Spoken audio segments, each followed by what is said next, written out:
શ્રી કૃષ્ણ કહે છે કે મુશ્કેલીઓનું સર્જન ત્યારે જ થાય છે જ્યારે ખાબોચિયા પોતાને સમુદ્ર સમજવા લાગે છે.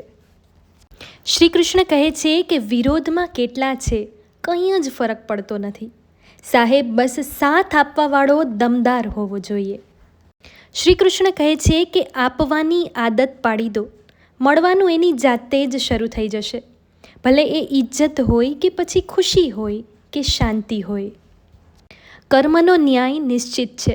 સાહેબ બાકી સૂર્યને ઢાંકે એ મહાભારત પણ રોકી શકે.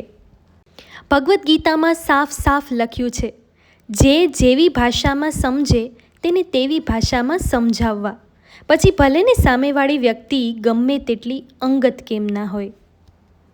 કદર કરવા છતાં કોઈ આપણી કદર ન કરે તો દુઃખી ના થવું, કેમ કે એક સમય એવો જરૂર આવશે જ્યારે એને પસ્તાવવું પડશે. છીનવી લીધેલું તો ક્યારેક ખતમ પણ થઈ જશે, પણ જે મેળવેલું હશે ને એ ક્યાંય નહીં જાય.